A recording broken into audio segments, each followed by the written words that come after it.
안녕하세요. NH투자증권에서 반도체를 담당하는 류영호입니다. 오늘은 내년 2026년 전망을 좀 말씀드리도록 하겠습니다.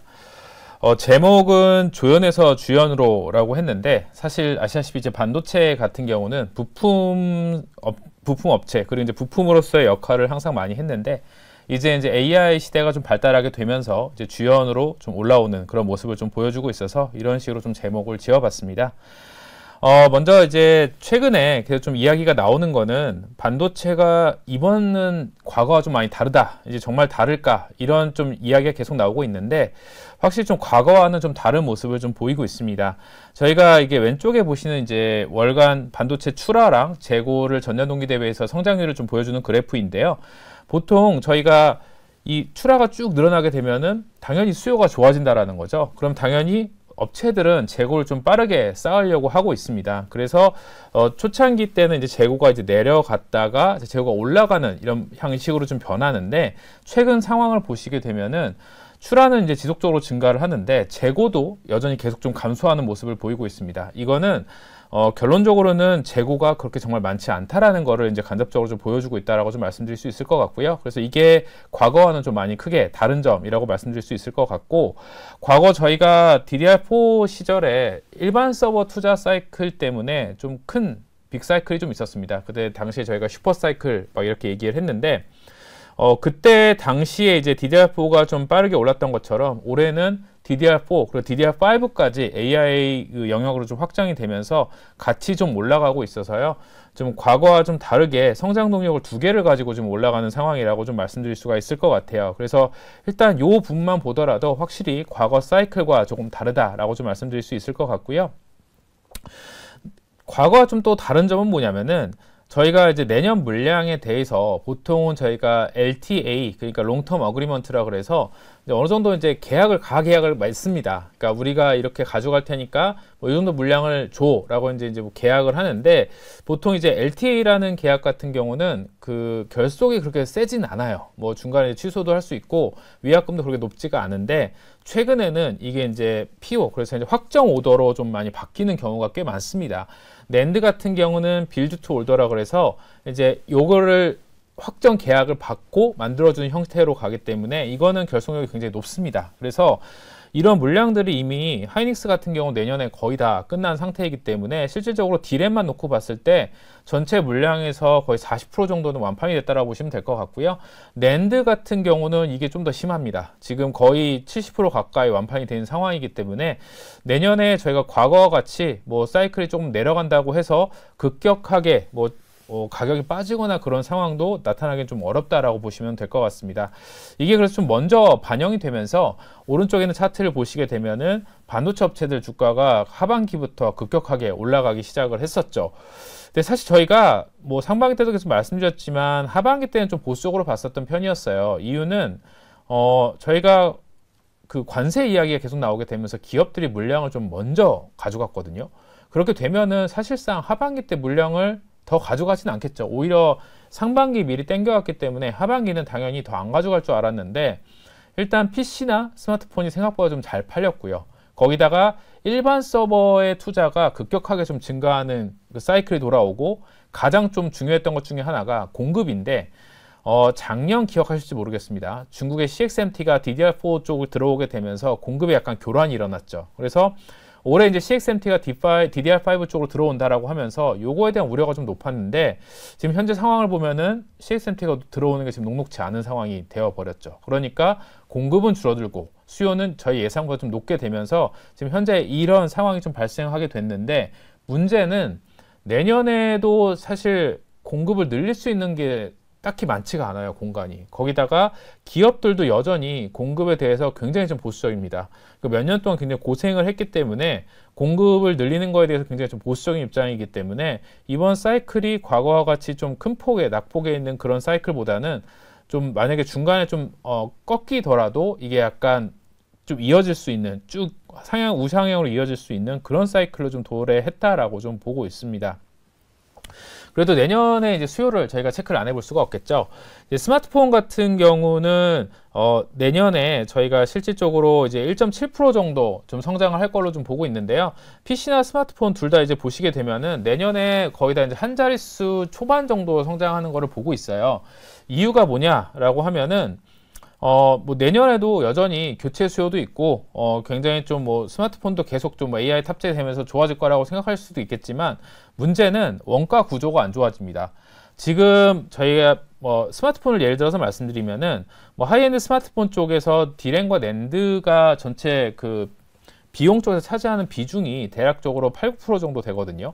근데 가격을 보시게 되면, 메모리 가격을 최근에 보시게 되면은 뭐 20, 30% 널뛰기를 하고 있잖아요. 그럼 이게 한 분기만 지나도 2%포인트 정도가 비용이 올라가는 겁니다. 그러면은 고가는 사실 버틸 룸이 좀 있지만 중저가 쪽에서는 마진이 워낙 좀 얇기 때문에 버틸 수 있는 룸이 사실 많지가 않죠. 그렇게 되면은 자연스럽게 여기서는 수요가 좀 감소할 수가 있습니다. 그래서 그리고 아니면 가격을 올리거나요. 가격 올리게 되면은 당연히 뭐 사시는 분들은 좀 안 사실 수도 있기 때문에 일단 요 PC와 스마트폰 같은 경우는 2025년 대비해서 성장할 걸로 보고 있기는 하지만 좀 보수적으로 보는 게 맞지 않을까 좀 보고 있고요.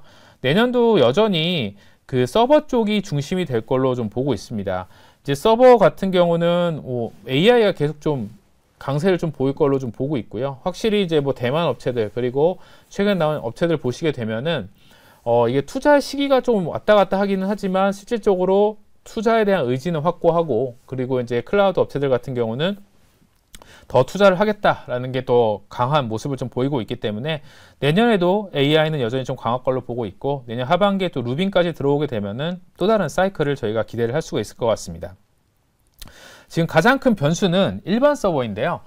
일반 서버가 이렇게 갑자기 좀 늘어났던 이유는 일단 첫 번째로는 저희가 지금 최근에 뭐 마이클 버리드 얘기 나오기는 하는데 내용 연수를 좀 많이 늘렸습니다. 과거에 저희가 그 슈퍼사이클이라고 했을 때는 2016, 17, 18, 19 이럴 때는 서버에 대한 교체 주기를 3년으로 바꿨었어요. 근데 사실 이제 좀 이제 내용 연수를 여기서부터 좀 늘렸던 게 한 6년 정도까지 늘렸거든요.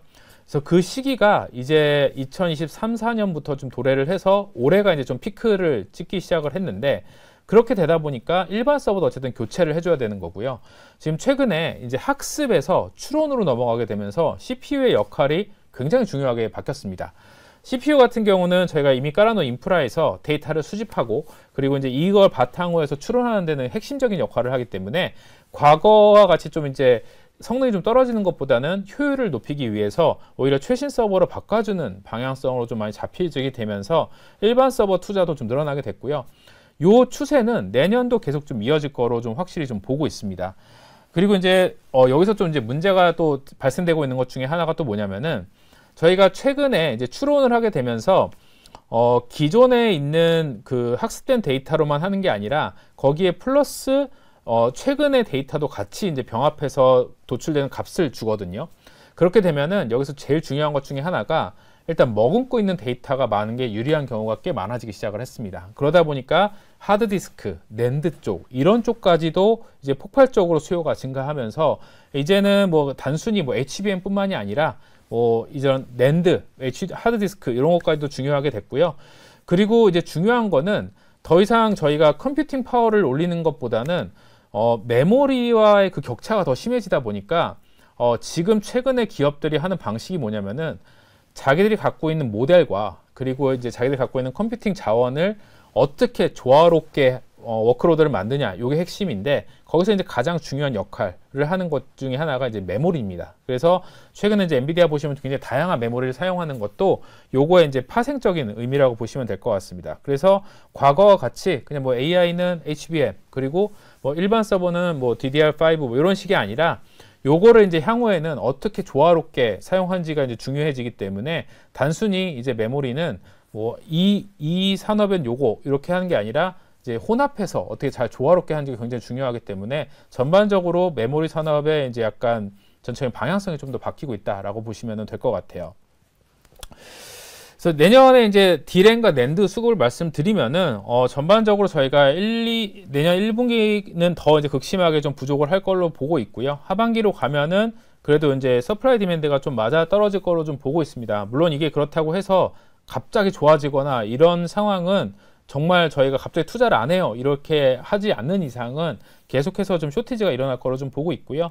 낸드 또한 사실 좀 마찬가지입니다. 낸드 같은 경우도 이제 쇼티지가 내년에도 계속 좀 이어질 거로 좀 보고 있습니다. 이 디램과 낸드, 근데 이제 공통적인 부분이 뭐냐면은 앞서 서두에서 한번 말씀드렸지만 투자는 사실 내년에 늘어가요. 디램 쪽 같은 경우는 확실히 좀 늘어나고 하긴 하는데, 이게 좀 전에 말씀드렸지만 공간이 일단 제약적인 상황에서 저희가 HBM을 사실 먼저 투자를 하다 보니까 일반적인 디램은 계속 모자랄 수밖에 없는 그런 상황이고요. 낸드 같은 경우는 저희가 이제 고단층으로 계속 넘어가고 있거든요. 그러니까 일반 낸드보다 약간 이제 데이터 센터나 이런 쪽에 하는 거에 좀 포커스를 맞추다 보니까 전환을 또 계속을 합니다. 그렇다고 또 신규는 투자하고 싶어 하지 않아요. 이유는 이제 고단층으로 갈수록 저희가 비용 부자가 좀 악화되거든요. 근데 과거와 좀 다르게 갑자기 저희가 이제 공급 과잉이 일어나서 갑자기 뭔가 가격이 빠질 때 비용이 늘어나게 되면 그만큼 내려간 속도도 빠를 수밖에 없잖아요. 그러니까 당연히 기업들도 이 투자에 대해서 보수적일 수밖에 없습니다. 그래서 디램과 낸드 보시게 되면은 낸드는 올해와 좀 비슷할 걸로 보지만 디램은 늘어나지만 실질적으로 저희가 시장 공급에 미친 영향이 굉장히 미미할 거로 좀 보고 있습니다. 그래서 우호적인 상황이 내년도 좀 유지가 될 거로 좀 보고 있고요. 그래서 이제 이런 추세를 봤을 때 어쨌든 메모리 쪽은 내년에 계속 좋을 거로 좀 보고 있습니다. 그리고 제가 연간 전망할 때마다 좀 이게 트렌드를 한 가지씩 꼽혀 드리는데 올해는 이제 세 가지 정도를 말씀드릴 수 있을 것 같아요. 첫 번째는 내년에도 좀 계속 집중해야 되는 부분 중에 하나는 메이드 인 아메리카입니다. 저희가 이제 미국이 항상 이제 자국에서 반도체 생산하는 걸 많이 원하는데 내년에도 이걸 중심은 결국 인텔이 있다라고 좀 보고 있고요. 그래서 인텔이 향후에 이제 어떤 방향성으로 가는지 이 부분을 좀 계속 체크를 하시면 좋을 것 같고, 두 번째는 전력 반도체인데 올해도 전력 이슈 굉장히 많았죠. 내년 하반기부터 이제 본격적으로 저희 흔히 많이 이야기를 드렸었던 HVDC가 조금씩 이제 아마 시범으로 생산이 될 겁니다. 그러면은 여기 관련된 이 서플라이 체인들도 결국 이제 관심이 많을 것 같고요. 특히 화물 반도체 쪽 얘기가 좀 많이 나올 걸로 좀 보고 있습니다. 마지막으로는 이제 네트워크 쪽인데요. 지금 뭐 스케일 아웃이라 그래서 저희가 데이터 센터에서 확장되는 그런 구간을 읽고 거기다 이제 저희가 기존의 칩과의 연결해서는 이제 선으로 하기엔 좀 한계가 발생되기 때문에 빛을 이용한 저희가 이제 네트워크가 계속 좀 발전될 거로 좀 보고 있어서요. 메이드 인 아메리카 그리고 전력 그리고 요 연결 요 세 가지 부분을 내년에 좀 핵심적으로 좀 보시는 게 좋다라고 말씀드릴 수 있을 것 같습니다. 그래서 이제 투자 유망 종목으로는 여전히 이제 하이닉스와 이제 삼성전자 두 개를 말씀드리고 있고요. 사실 둘 다 좋은 업체입니다. 지금 과거에는 뭐 하이닉스가 좀 더 좋다 이런 식으로 말씀을 드렸는데 확실히 퓨어 플레이어로는 하이닉스가 가장 좀 좋아 보인다라고 말씀드릴 수 있겠지만 사실 밸류에이션 매력도는 여전히 삼성전자도 높기 때문에 이 두 업체들 다 이제 가져가셔도 사실 저는 크게 부담은 없을 거로 좀 보고 있고요. 그래서 이제 내년에도 이 두 업체가 사실 어디까지 올라가는지가 제일 관건이 될 거로 좀 보고 있습니다. 그래서 여전히 메모리는 내년에도 좋아질 거다라고 좀 보고 있습니다. 네, 제가 준비한 내용 여기까지고요. 내년 한 해도 좋은 투자 하시길 바라겠습니다. 감사합니다.